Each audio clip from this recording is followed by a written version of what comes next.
வணக்கம் நண்பர்களே, நான் சுதர்ஷினி. உங்கள் முன்னிலையில் ஒரு சின்ன காணொலியை பகிர்ந்து கொள்ளலாம்னு சொல்லி நினைக்கிறேன். என்னென்னு கேட்டால், பெரும்பாலும் நான் இப்படி வீடியோலாம் ஷேர் பண்ணி எனக்கு பழக்கம் இல்லை. ஆனால் முன்கூட்டியே சொல்கிறேன், இதில் ஏதாவது தவறு இருந்தால் மன்னிச்சுக்கொள்ளுங்க. என்ன நான் கதைக்க வந்தேன்னு சொன்னால், கடந்த நவம்பர் மாதம் 27ஆம் தேதி இலங்கையில் ஏற்பட்ட இயற்கை அனர்த்தம்னு சொல்லலாம். அதால் நம்ம பெரும்பாலான மக்கள் இதில் அவதியுற்றிருக்கிறாங்க. இன்றைக்கும் உடைமைகளை இழந்து, இருந்த இடத்துகளை இழந்து, வீடு வாசல் எல்லாத்தையும் இழந்து தவிச்சு கொண்டு இருக்கிற இந்த நேரத்தில் நாங்கள் மலையக மக்கள் இன்னமும் இன்னலுக்குள்ளாகி நிற்கிறோம். கிட்டத்தட்ட ஒரு 200 வருட காலமாக நாங்கள் இந்த நாட்டுக்கு வந்து நாங்கள் தேடிய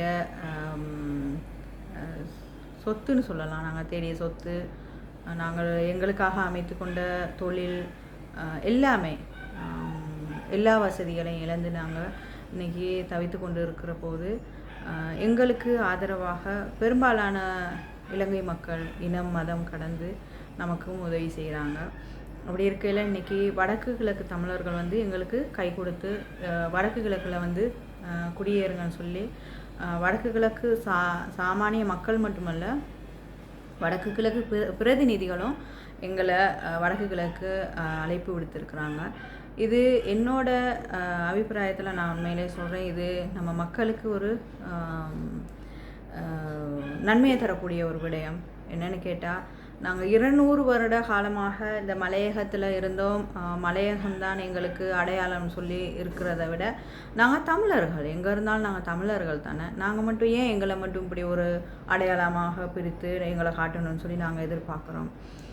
இன்னொன்று, வடக்கு கிழக்கு போனால் பெரும்பாலும் நாங்கள் அந்த மக்கள்கிட்ட இருந்து வேற்றுமையாக நம்மளை பார்ப்பாங்க, நம்மளை வேறுபடுத்தி பார்ப்பாங்க அப்படின்னு சொல்கிறதெல்லாம் வந்து 100க்கு 55-60% அது உண்மையாக இருக்கலாம். ஆனால் இந்த வேற்றுமை வந்து எங்கே இல்லைன்னு சொல்லுங்கள். உண்மையிலே சொல்லப்போனால் இன்றைக்கி மலையகத்தில் நம்ம மலையகத்தை விடுங்க, வடக்கு கிழக்கை விடுங்க, இந்த நாடை விடுங்க, நம்ம சமூகத்தை விடுங்க, நம்ம வீட்டுக்குள்ளே பாருங்கள் எத்தனை பிரிவினைகள் இருக்குதுன்னு சொல்லிட்டு. அப்போ இப்படி இருக்கையில் ஒரு சமூகத்தில் போயிட்டு நாங்கள் திரும்ப வேரூண்டி நாங்கள் அவங்களோட கலந்து நாங்கள் வாழ்கிறதுன்றது வந்து சாதாரண விஷயமும் இல்லை. ஆனால் அதை நமக்கு இப்போ நாங்கள் 200 வருடங்களுக்கு முன்பு நாங்கள் இந்தியாவிலேருந்து இலங்கைக்கு எந்த துணிச்சலோடு நாங்கள் வந்து எதை எதிர்பார்த்து கொண்டு வந்தோம். அப்படி இருக்கையில் இப்போ நாங்கள் அதே மாதிரி இந்த நாட்டிலே இருந்து இந்த நாட்டுக்குள்ளேயே நாங்கள் இன்னொரு இடத்துக்கு குடிபெயர்றதுன்ற வந்து அவ்வளோ பெரிய ஒரு சிரமமான விஷயம் இல்லை தானே.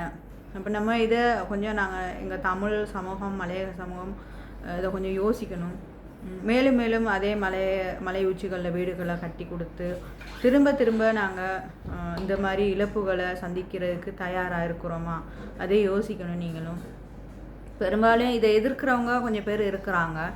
ஆனால் அவங்க உண்மையிலேயே இந்த மலை அடிவாரத்தில் வீடுகளை கட்டிக்கிட்டு அதுக்குள்ளேயே சிரமப்படுறவங்களான்னு சொல்லி பார்த்தா 100க்கு 90% வந்து வெளியில் இருக்கிறவங்க தான் இதுக்கு எதிர்ப்பு தெரிவிக்கிறாங்க. இவங்களுக்கு தெரியுமா முதல்ல நாங்கள் என்ன பாடுபடுறோம், என்ன கஷ்டப்படுறோம்னு சொல்லிட்டு. இன்றைக்கி கிட்டத்தட்ட ஒரு 5 வருடங்களாக எனக்கும் இந்த வடக்கு கிழக்குக்கும் ஒரு தொடர்பு இருக்குது. இங்கே நான் வந்துட்டு போகிறேன். இப்போ நான் இருக்கிறது வந்து திருகோணமலைக்கு நான் வந்து இருக்கிறேன். இன்றைக்கி கிட்டத்தட்ட ஒரு 2 வருஷம் கிட்ட நான் திருகோணமலையிலேயே இருக்கிறேன் நான்.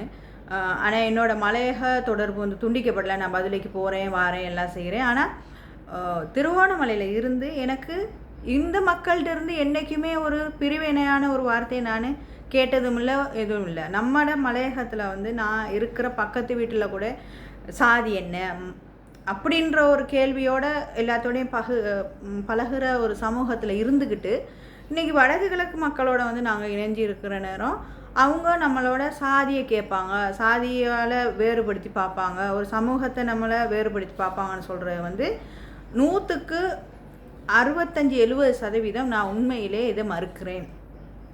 ஏன்னா எங்களுக்கு பக்கத்தில் உள்ள வீட்டாக்கள் கூட எங்களோட நல்லா பழகுறாங்க, சகோதரத்தன்மையாக பழகுறாங்க. இது வரைக்கும் அவங்க வந்து அந்த ஒரு வேற்றுமையான பார்வையாக அவங்கக்கிட்ட இல்லை. அப்படி நான் அதை அனுபவபூர்வமாக நான் சொல்கிறேன். அதே மாதிரி இங்கே வெளியில் போனால் சில ஆக்களோட பழகுற நேரம் நான் ஒரு ஆட்டோ ஓடுற ஒரு சகோதரனோட கதைச்சி நான் கேட்டேன், மலையக தமிழர்கள் வந்து இங்கே குடியமர்த்தப்பட்ட உங்களுடைய கருத்து என்னன்னு. அதுக்கு அவர் சொன்னார், ரொம்பவே நல்லவன் அப்படின்ட்டு. ஏன்னு கேட்டால் இன்றைக்கி பெரும்பாலும் நம்ம தமிழர்கள் எல்லோரும் ஒரே இடத்துல இருக்கிறன்றது பெரும்பாலும் நல்ல ஒரு விஷயம், வரவேற்கத்தக்கது அப்படின்னு சொல்லி அவங்க நம்மளை தமிழர்களாக அரவணைச்சு பார்க்குறாங்க. ஆனால் நாங்கள் வந்து ஒரு சமூகமாக பிரித்து பார்க்குறோம், அவ்வளோதான் இதில் இருக்குது.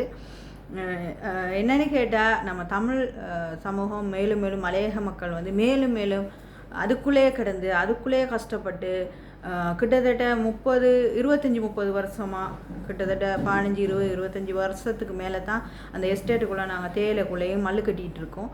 ஆனால் அந்த ஏதோ ஒரு பென்ஷன் காசு கடைசி காலத்தில் வரும்னு சொல்லிட்டு அந்த காசுக்காக நாங்கள் நம்மளோட வாழ்க்கை பூரா அந்த தேயிலை தூருக்கடியில் நாங்கள் தொலைச்சி விட்டுட்டு கடைசியில் அந்த காசை எடுத்து நாங்கள் என்ன செய்கிறோம், ஒன்று ஒரு திருவிழா எடுக்கிறோம், இல்லைன்னு சொன்னால் நம்மளோட இருக்கிற லயன் வீடுகளோ இல்லை தனித்தனியாக அமைக்கப்பட்ட வீடுகளையோ கொஞ்சம் திருத்தி கட்டிக்கிறோம். அதுக்கப்புறம் நம்ம கையில் அந்த காசு இல்லைன்னு சொன்னால் நாங்கள் எங்கே போக பார்க்குறோம், எங்கேயாவது ஒரு ப்ரைவேட் காணிகளில் போயிட்டு வேலை செய்கிறதுக்கோ இல்லாட்டி யாருக்கிட்டேயோ ஒரு கூலியாக தான் போயிட்டு வேலை செய்கிறதுக்கு பார்க்குறோம். நாங்கள் எங்களுக்கெல்லாம் நாங்களும் ஒரு மலையகத்தில் எஸ்டேட்டில் தான் இருக்கோம். அந்த எஸ்டேட்டில் வந்து எங்களுக்கு இருக்கிற காணின்றது வந்து ஒரு சின்ன கையகல காணி. இதில் நாங்கள் வந்து ஒரு டாய்லெட் குழி வெட்டுறேன்னு சொன்னால் கூட, ஏன் பின்னுக்கு அந்த அந்த மண்மேடு சரிஞ்சு விழுந்தா கூட நாங்கள் அதை எடுத்து க்ளீன் பண்ணுறதுக்கு எஸ்டேட்டில் உள்ள மேனேஜர்கிட்ட உத்தரவு கேட்டு கட்டாயம் நாங்கள் ஒரு கடிதமாக ஏதோ கொடுக்கணும்.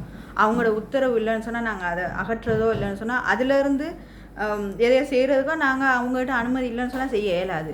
அப்போ அப்படி இருக்கிற நேரம் நாங்கள் இங்கே வடக்கு கிழக்கில் நமக்குன்னு ஒரு 10 பேச்சஸ் காணியாவது கிடைச்சின்னு சொன்னாலும், இல்லைன்னு சொன்னால் ஒரு 1/2 ஏக்கர் காணி கிடைச்சாலும் நாங்கள் அதை வச்சு ஒரு சுயமாக எதையாவது நாங்கள் செய்யலாம். ஒரு மரக்கறியை செய்யலாம், விவசாயத்தை செய்யலாம், இல்லைன்னு சொன்னால் ஒரு ஆடு மாடு இந்த மாதிரி கால்நடை ஜீவவாசிகளை வளர்த்து ஏதாவது செய்யலாம். இந்த மாதிரி எங்கிட்டுள்ள ஆக்கள் என்றைக்குமே நாங்கள் தேயிலையில் எங்களுக்கு தொழில் இல்லை, நாங்கள் தேயிலையில் நாங்கள் சொல்கிற மாதிரி நாங்கள் தேயிலையில் தான் இருந்து எங்களுக்கு தேயிலை தான் வருமானத்தை தருதுன்னு சொல்லி இல்லையே. எங்கேயுமே ஆக்கள் வந்து அப்படி எதிர்பார்த்ததில்லை. ஆனால் நாங்கள் வந்து தேயிலைக்குள்ளேயே தான் கிடக்கணுன்ட்டு இல்லை, நாங்கள் வெளியில் போவோம். எங்களுடைய சமூகம் வந்து எங்களுக்கு பாதுகாப்பாக உண்மையிலேயே நாங்கள் தமிழாக்களோட நாங்கள் இணைஞ்சு வாழ்வோன்றது தான் என்னோடய கருத்து. நாங்களும் தமிழாக்கள், இங்கிட்டு இருக்கிற வடக்கு கிழக்கு மக்களும் தமிழாக்கள், எல்லாருக்குமே துவேசம் இருக்குது, இல்லைன்னு சொல்கிறதுக்கு இல்லை. அதைத்தான் நான் சொல்ல வரேன். துவேசம் இருக்குது, பிரிவினை இருக்குதுன்னு சொல்லிட்டு நாங்கள் இப்போ அங்கே மலையகத்தில் இருந்தாலும் சிங்களாக்கள்கிட்ட நாங்கள் படாத இம்சையா ஒரு காலத்தில் இன்றைக்கும் நாங்கள் மலையகத்தாக்கள்னு சொன்னால் பெரும்பாலும் ஒரு கொச்சை வார்த்தையாக கொச்சைத்தனமாக பேசக்கூடிய பெரும்பாலானவங்க இருக்கிறாங்க. அவங்க எல்லாத்தையும் நாங்கள் எதிர்கொண்டு தான் வாழறோம். மலையகத்தாக்கள்னு சொன்னால் அதை ஒரு வித்தியாசமான ஒரு கொச்சை வார்த்தையை பாவிச்சு கணக்கில் கூட இருக்காதவங்க, மதிக்காதவங்க கூட இருக்கிறாங்க. நம்ம சமூகத்திலேயே கொஞ்சம் அங்கேருந்து அதே நம்ம தோட்டக்காட்டு பகுதியிலேருந்து படிச்சுட்டு ஒரு டவுன் பகுதியிலே எங்கேயாவது ஒரு கூலிக்கு வீடை எடுத்துகிட்டு போனால் கூட அங்கே இருந்து போகிறவங்க பிறகு அந்த இடத்துக்கு வர்றதுக்கு விரும்புகிறதில்ல. அங்கே உள்ள தொடர்பை துண்டித்து அங்கே உள்ள ஆக்களோட கூட ஒழுங்காக தன்னை அடையாளப்படுத்தி கட்சி கொள்றதுக்கு விருப்பப்படாதவங்க இருக்கிறாங்க. பெரும்பாலும் எனக்கு நெருக்கமான நண்பர்கள் கூட அப்படி இருக்கிறாங்க தான் நான் கண்டிருக்கிறேன். அப்போ அப்படின்ற நேரம் நாங்கள் நம்மளோட வாழ்க்கை முறைகளையும் நம்மளோட வாழ்வு இடங்களையும் நாங்கள் மாற்றி நாங்கள் எங்களுடைய இலக்குகளையும் நம்மளுடைய இப்போ நிறைய பேர் சொல்ல நான் கேட்டிருக்கேன், அவங்க என்றைக்குமே அந்த தேயிலை தோட்டத்தை விட்டு வர மாட்டாங்கன்னு சொல்லிட்டு. ஏன் கமெண்ட்ஸில் கூட சிலர் வந்து முகநூலில் வந்து கருத்து பகிர்ற நேரம் கேட்டிருக்கிறாங்க. அவங்க வெளியே போயிட்டாங்கன்னு சொன்னால் தேயிலை மலையில் வேலை செய்கிற யாருன்னு கேட்டிருக்காங்க. நாங்கள் ஏன் தேயிலை மலைக்காகவே உருவாக்கப்பட்ட மக்களாக நாங்கள் தேயிலை மலையில் தான் எங்கள் வீட்டு காலம் பூரா நாங்கள் கிடந்து சாகணுமா? தேயிலை மலைன்றது எங்களுக்கு மட்டும்தான் எழுதி கொடுத்துருக்காங்க. பெரும்பாலான சிங்களாக்கள் கூட தேயிலை மலையை தனக்குத்தானே தனி காணிகளாக உருவாக்கப்பட்டு அவங்க பெரும்பாலும் அந்த காலத்தில் எஸ்டேட் காணிகளை பிரித்து கொடுத்தாங்க. இதெல்லாம் அவங்க கிட்டத்தட்ட 30-40 ஏக்கர் காணிகளை வச்சுக்கிட்டு அவங்க அதுலேயே தேயிலை தோட்டத்தை போட்டுக்கிட்டு அதுலேயே தேயிலை கொண்டு பறிச்சுட்டு அப்படி நம்ம ஆக்களை வச்சு வேலை வாங்கிக்கிட்டு இருக்கிறாங்க சம்பளத்தை கொடுத்து. அந்த மாதிரி ஆக்களுக்கு மத்தியில் நாங்கள் இன்னமும் 1 கிலோ கொழுந்து எடுத்து அதுக்கான கூலியை நாங்கள் வாங்கி நாங்கள் எங்களுக்கு இன்றைக்கும் 1000 ரூபாய் சம்பளத்துக்காக நாங்கள் போராடிட்டு இருக்கிற ஒரு சமூகமாக இருக்கோம். இதிலேருந்து மாற்றம் வரணும், இதிலேருந்து நீங்கள் விடுபடணும், இதிலேருந்து வெளியில் வரணுன்றது தான் என்னோடய எதிர்பார்ப்பு, என்னோடய கருத்து. தினமும் நாங்கள் சொல்லுவோம். உண்மையிலே நான் சொல்ல போனால் எனக்கு என்றைக்கு நான் வடக்கு கிழக்கு சமூகத்தோடு வந்து இணைஞ்சனோ அன்றைக்கி தான் எங்கள் வீட்லையெல்லாம் நான் சொல்லுவேன். ஒரு காணொலி பார்த்தேன், ஒரு சகோதரி பேசியிருந்தாங்க. அவங்கள நான் குறிப்பிடுற விருப்பம் இல்லை. யூடியூப்பில் நான் ஒரு சகோதரியோட காணொலியை பார்த்தேன். அவங்க சொன்னாங்க கிட்டத்தட்ட 27 வயதுக்கு பிறகு தான் அவங்க நண்டு சாப்பிட்டேன்னு சொல்லிட்டு. ஆனால் எனக்கு கிட்டத்தட்ட 36 வயதுக்கு பிறகு தான் நான் உளுந்துன்றது 1 கிலோ 2 கிலோ வாங்கலாம் அப்படின்ற ஒரு நிலைக்கு போயிருந்தேன். நல்லெண்ணெயும் 1 லிட்டர் போத்தல் வாங்கி எடுத்து என்னோடய சமையலோடு சேர்த்து சாப்பிடக்கூடிய ஒரு தகுதி இருக்குன்னு சொல்லி நான் உண்மையிலே இந்த வடக்கு கிழக்கில் கால் வச்சதுக்கு பிறகு தான் எனக்கு அந்த ஒரு வாய்ப்பு கிடச்சிச்சு. உண்மையிலே நான் அதையும் சொல்லணும். ஏன்னு கேட்டால் பெரும்பாலும் இந்த பகுதிக்கு வந்ததுக்கு பிறகு தான் என்னோடய வாழ்க்கையில் நிறையா மாற்றங்கள் வந்துச்சு. எனக்கு என்னோடய ஆசைப்பட்ட சாப்பாடு கூட எனக்கு சாப்பிட கிடச்சிச்சுன்னா வடக்கு கிழக்கு வந்து தான் நான் சொல்லலாம். அப்போ அப்படியாப்பட்ட ஒரு இக்கட்டான சூழ்நிலை நாங்கள் அங்கேயே தான் இருக்கணுமா அப்படின்றது தான் என்னோடய கேள்விக்குறி. நீங்கள் யோசிங்க. எல்லாரும் மக்கள் தான், எல்லாரும் தமிழர்கள் தான், எல்லாரும் மனிதர்கள் தான்.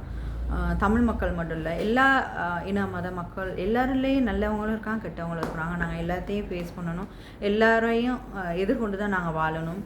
அப்படின்ற ஒரு நேரத்தில் நாங்கள் ஏன் இங்கிட்டு வர்றதுக்கு பயப்படுறோம்? இங்கே உண்மையிலே பெரும்பாலான இங்கே மக்கள் இருக்கிறாங்க தானே, அவங்களும் இங்கே ஜீவிக்கிறாங்க தானே.